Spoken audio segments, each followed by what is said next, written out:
Bucket sort adalah metode pengurutan data yang dilakukan dengan cara membagi kumpulan angka ke dalam beberapa kelompok yang disebut bucket atau wadah. Pembagian ini dilakukan berdasarkan rentang atau kategori nilai tertentu, sehingga setiap elemen ditempatkan ke bucket yang sesuai.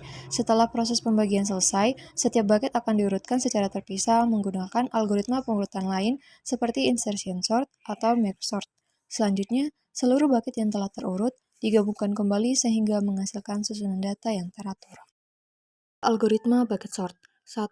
Tentukan jumlah bucket. 2. Inisialisasi bucket kosong. 3. Distribusikan elemen ke dalam bucket. 4. Urutkan elemen di setiap bucket. 5. Gabungkan semua bucket. Pada contoh kasus ini digunakan array input yaitu 31, 3, 30, 2, 100, 0, 25. Data ini nantinya akan dibagikan ke dalam beberapa bucket. Misalnya jumlah data 7, maka dibuat 7 bucket. Kedua, inisialisasi bucket kosong, di mana kita membuat 7 bucket dengan dimulai dari indeks 0 sampai indeks 6. Langkah 3, distribusikan elemen ke dalam bucket. Untuk menentukan bucket yang sesuai, dilakukan proses normalisasi dengan membagi nilai elemen dengan nilai maksimum ditambah 1. Hasil normalisasi ini kemudian dikalikan dengan jumlah bucket dan dibulatkan ke bilangan bulat. Kita akan mulai dari elemen pertama, yaitu nilai 31. Nilai ini akan ditentukan masuk ke bucket mana dengan menggunakan rumus normalisasi, di mana num sama dengan nilai dari elemen array yang sedang diproses, yaitu 31. Max yaitu nilai terbesar dalam array, yaitu 100. N yaitu jumlah elemen yang terdapat dalam array, yaitu 7. Pertama kita lakukan perhitungan normalisasi. Selanjutnya, hasil normalisasi akan dikalikan dengan jumlah elemen. Karena fungsi in digunakan untuk menghilangkan angka di belakang koma, maka in 2,148 kita bulatkan menjadi 2. Artinya nilai 31 dimasukkan ke dalam bucket nomor 2. Proses yang sama diulang untuk setiap elemen lain di dalam array, hingga semua data ditempatkan ke bucket masing-masing.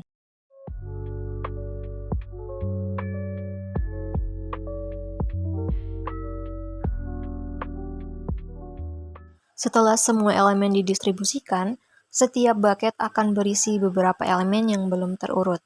Pada tahap ini, isi bucket masih dalam kondisi acak. Setiap bucket yang tidak kosong kemudian diurutkan menggunakan algoritma insertion sort. Insertion sort bekerja dengan cara menyisipkan elemen ke posisi yang tepat secara bertahap, sehingga elemen di dalam bucket menjadi terurut, dari nilai terkecil ke terbesar. Setelah seluruh bucket selesai diurutkan, semua bucket digabungkan kembali secara berurutan. Proses ini menghasilkan satu array baru yang sudah tersusun secara terurut.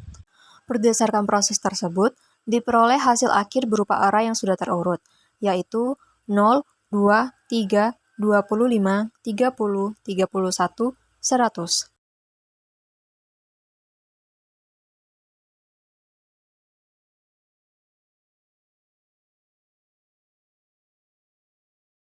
Pengertian konversi postfix ke infix. Notasi postfix juga dikenal sebagai reverse police notation atau RPN. Adalah cara menulis ekspresi matematika di mana operator ditempatkan setelah operannya. Notasi ini berbeda dengan notasi infix di mana operator ditempatkan di antara operan, misalnya A tambah B. Meskipun komputer dapat mengevaluasi ekspresi postfix dengan mudah dan efisien, manusia mungkin merasa lebih sulit untuk membacanya. Oleh karena itu, konversi dari postfix ke infix diperlukan agar ekspresi lebih mudah dibaca dan diedit oleh manusia. Yang berikut algoritma konversi postfix ke infix. Yang pertama, baca setiap simbol dari kiri ke kanan. Yang kedua, jika simbol adalah operan, masukkan atau push ke dalam stack. Yang ketiga, jika simbol adalah operator, lakukan langkah berikut. Keluarkan dua nilai teratas dari stack. Gabungkan operator dengan operan sebagai argumen dan bentuk string. Yang berikut, masukkan string yang dihasilkan kembali ke stack. Dan yang keempat, jika hanya ada satu nilai yang tersisa di stack, nilai tersebut adalah string infix yang diinginkan. Contoh ekspresi postfix yaitu 2, 3, tambah 5, dan kali. Algoritma tadi bilang baca setiap simbol dari kiri ke kanan. Yang pertama, baca simbol pertama yaitu 2. 2 adalah operan, masukkan ke dalam stack seperti ini. Dan yang kedua, baca simbol kedua yaitu 3. 3 adalah operan, maka masukkan ke dalam stak juga. Jadi kita gabungkan stak 2 ini dengan 3, berarti staknya adalah 2,3. Dan yang ketiga, baca simbol ketiga yaitu tambah atau penjumlahan. Adalah operator, maka kita keluarkan dua nilai teratas dari stak, yaitu kita keluarkan 2,3 ini dari stak, kemudian menjadi 3 dan 2. Lalu kita gabungkan menjadi string infix, menjadi dalam kurung 2 tambah 3. Lalu kita masukkan string hasil ke stak, jadi staknya dalam kurung 2 tambah 3. Dan yang keempat, baca simbol keempat, yaitu 5. 5 adalah operan, maka masukkan ke dalam stak. Jadi kita gabungkan stak 2 ditambah 3 dan 5. Jadi staknya adalah dalam kurung 2 tambah 3,5. Dan yang kelima, baca simbol kelima yaitu perkalian. Perkalian adalah operator, maka kita keluarkan dua nilai teratas dari stak. Kita keluarkan yaitu 2 dalam kurung 2 tambah 3,5, kita keluarkan menjadi 5 dan dalam kurung 2 tambah 3. Dan setelah itu kita gabungkan menjadi string infix. Jadi dalam kurung 2 tambah 3 tutup kurung kali 5. Dan kemudian kita masukkan hasil string ke stak. Jadi kita masukkan hasil yang ini ke stak menjadi dalam kurung 2 tambah 3 tutup kurung dikali 5. Dan yang terakhir hanya ada satu nilai yang tersisa di stak, yaitu dalam kurung 2 tambah 3 tutup kurung dikali 5. Hasil akhir ekspresi infix dari 2,3 tambah 5 dikali adalah dalam kurung 2 tambah 3 tutup kurung kali 5. Kelebihan postfix ke infix. 1. Membaca ekspresi lebih mudah manusia. Postfix misal AB ditambah, tidak menggunakan tanda kurung sehingga sulit dibaca manusia. Setelah dikonversi ke infix, buka kurung A tambah B tutup kurung kali C. Ekspresi menjadi lebih familiar dan mudah dipahami. Kedua, membantu debugging. Programmer atau sistem bisa lebih mudah memeriksa dan memastikan urutan operasi sudah benar ketika dalam bentuk infix. Ketiga, fleksibel untuk evaluasi simbolik jika ingin melakukan manipulasi aljabar atau optimasi ekspresi. Infix lebih mudah dibanding postfix. Dengan kekurangan postfix ke infix. 1. Kompleksitas tanda kurung ekspresi panjang. Konversi ke infix sering menghasilkan banyak tanda kurung agar urutan operasi tetap benar. Ini bisa membuat ekspresi terlihat rumit. Kedua, proses konversi lebih rumit dibanding langsung mengevaluasi postfix menggunakan stack.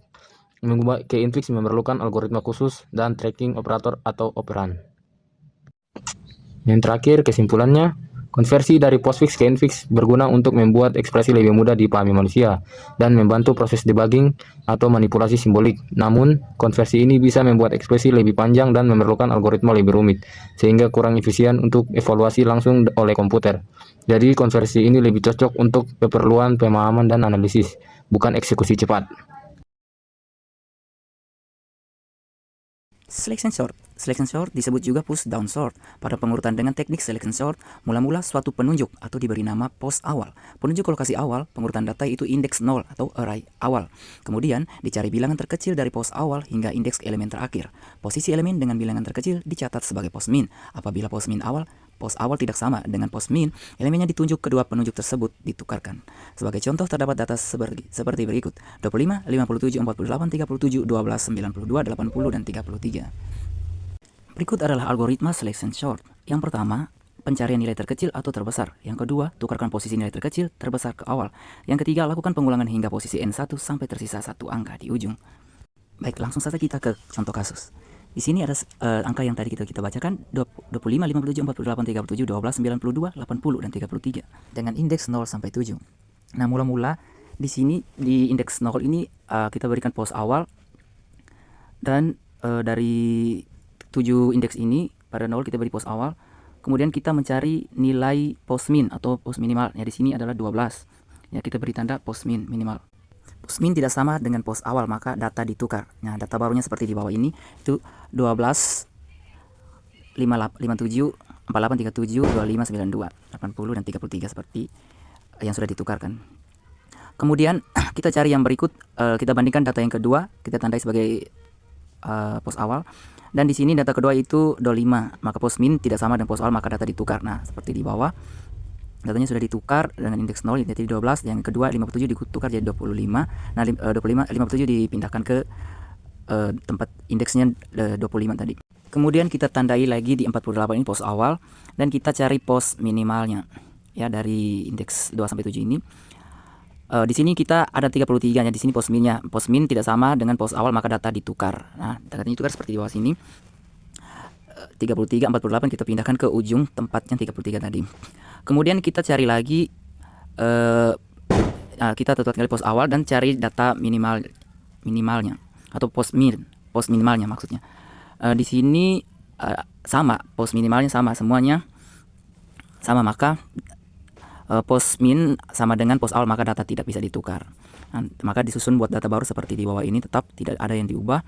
Kemudian kita letakkan lagi pos awal di 57 dan kita bandingkan dengan kita cari lagi pos minimalnya atau pos minnya. Sini adalah 48, maka pos min tidak sama dengan pos awal, maka data ditukar seperti data di bawah sini. Nah, di 48 dan 57.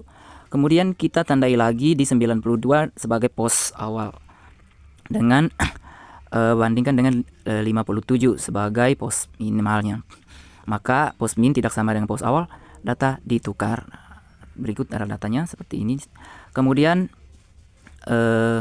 kita bandingkan lagi 80 sebagai pos awalnya, kita tandai 80 sebagai pos awal dan kita bandingkan, tidak ada lagi ya di sini, maka 80 pos minimalnya.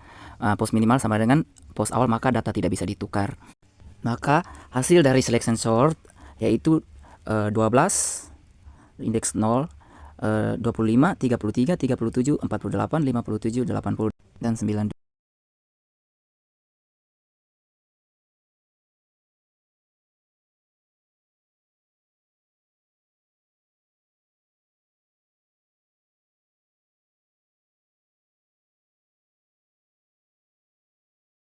Auto search adalah metode pencarian informasi yang dilakukan dengan atau berdasarkan nama penulis, yaitu autor, dari suatu karya ilmiah, buku, jurnal, artikel, atau publikasi lainnya. Tujuan utama auto search adalah untuk menemukan semua karya yang ditulis oleh penulis tertentu atau untuk mengetahui kontribusi seorang penulis dalam bidang tertentu. Algoritma author search atau linear search. Yang pertama, masukkan nama autor yang ingin dicari. Kedua, siapkan data buku, autor, dan judul. Yang ketiga, bandingkan nama autor yang dicari dengan autor pada data pertama. Yang keempat, jika sama, tampilkan judul bukunya dan data ditemukan. Jika belum, 5. Lanjutkan ke data berikutnya. 6. Ulangi sampai semua data diperiksa. 7. Jika autor tidak ada yang cocok, tampilkan pesan data tidak ditemukan. Baik, begini contoh kasus auto search. Di sini ada beberapa batas data di depan. Misalkan ada data pertama Terelie dengan judul bukunya, data kedua Andrea Hirata dengan judul bukunya, data ketiga Dewi Lestari dengan judul bukunya, dan data keempat Cahaya Anwar dengan judul bukunya. Ini saya mencari Dewi Lestari dengan judul buku Perahu Kertas. Ya, langkah yang pertama itu kita masukkan data. Misalnya kita cari bukunya karya dari Dewi Lestari dengan judul Perahu Kertas. Jadi kita masukkan, terus kita cocokkan mulai dari data pertama sampai data terakhir. Jadi yang pertama kita cocokkan data pertama, misalnya Dewi Lestari, kita cocokkan dengan Terelie. Nah, di sini data tidak cocok, otomatis sistemnya menunjukkan data tidak cocok. Terus kita geser ke data yang kedua, itu Andrea Hirata. Di sini juga tidak cocok dengan data yang kita cari, itu Dewi Lestari dengan judul buku Perahu Kertas. Terus kita lanjutkan ke data yang ketiga, yaitu Perahu Kertas atau Dewi Lestari. Data yang ketiga Dewi Lestari dengan judul buku Perahu Kertas. Nah, di sini datanya cocok, otomatis kita sudah temukan yang kita maksud, data yang kita cari di data yang ketiga ini. Dan judul bukunya, sistem akan otomatis menampilkan judul buku dari karya dari Dewi Lestari ini. Salah satunya yang kita cari itu Perahu Kertas. Misalkan di sini Cahaya Anwar, atau di sini datanya Cahaya Anwar, nanti belum cocok juga. Atau Dewi Lestari di sini tidak ada datanya, dan maka otomatis sistem akan memberikan perintah data yang dicari tidak cocok atau tidak ditemukan.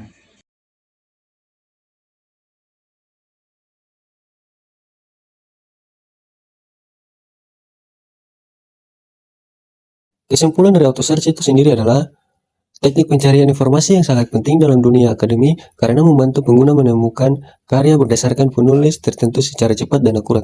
Metode ini sangat berguna bagi mahasiswa, dosen, dan peneliti dalam menyusun karya ilmiah. Depth First Search Algoritma. Algoritma Depth First Search (DFS) adalah algoritma rekursif yang melakukan pencarian secara mendalam pada semua node dengan terus melakukan pencarian ke bawah selama itu memungkinkan.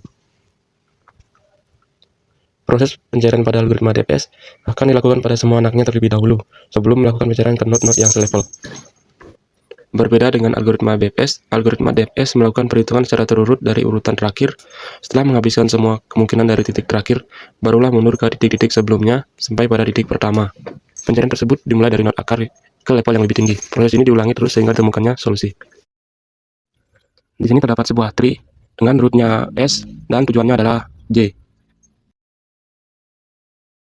Lalu di sini kita sediakan dua tabel, yaitu tabel export node dan node list.